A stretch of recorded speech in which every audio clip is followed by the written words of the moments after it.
বিশ্ববিদ্যালয় প্রতিষ্ঠার ২১ বছরে আজই প্রথম জগন্নাথ বিশ্ববিদ্যালয়ে কেন্দ্রীয় শিক্ষার্থী সংসদ জকসু ও হল সংসদ নির্বাচনের ভোট গ্রহণ হয়েছে।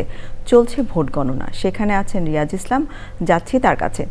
রিয়াজ, আপনি কি আমাকে শুনতে পাচ্ছেন? রিয়াজ, আপনি কি আমাকে শুনতে পাচ্ছেন? রিয়াজ, আপনি আমাকে শুনতে পাচ্ছেন নিশ্চয়ই। ফলাফল ঘোষণায় কতক্ষণ লাগতে পারে?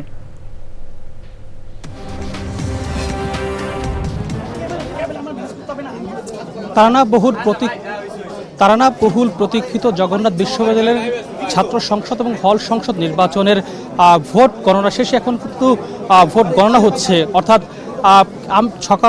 সন্ধ্যা ৬টা থেকে আসলে শুরু হয়েছে। এখন কিন্তু ভোট গণনা যে কার্যক্রম সেটা কিন্তু চলছে, তবে এখন কিন্তু কিছুক্ষণ জন্য বন্ধ রয়েছে। আমরা জানতে পেরেছি যে মূলত এখানে যে ওএমআর মেশিনগুলো রয়েছে সেখানে ত্রুটির কারণে কিন্তু ফল ঘোষণা বা ফল গণনা কার্যক্রম কিন্তু টোটালি এখন বন্ধ রয়েছে। তবে ৬টা থেকে এই ৯টা পর্যন্ত একটি কেন্দ্রেরও আসলে ফল গণনা করা সম্ভব হয়নি। সেক্ষেত্রে বলা যায় যে এটি আসলে আরও সময় লাগবে এবং আরও বেশিক্ষণ হতে পারে এবং ভোরে হতে পারে বলে আমি জানতে পেরেছি।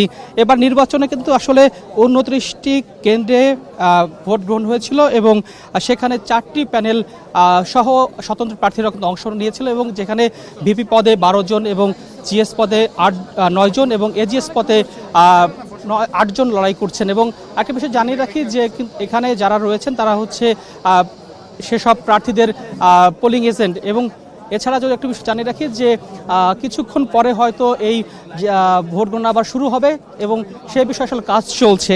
আর সাধারণ শিক্ষার্থীরা কিন্তু অনেক দিন পরে এই নির্বাচনে অংশ নিতে পেরে তারা উচ্ছ্বসিত এবং তারা বলছেন যে বিলম্ব হলেও তারা কিন্তু একটি নির্বাচন অংশ নিতে পেরেছেন, এজন্য তারা আসলে খুশি বা ভাগ্যবান বলে মনে করছেন। তারা না রিয়াজ, আপনাকে অনেক ধন্যবাদ আমাদের সাথে যোগ দেওয়ার জন্য।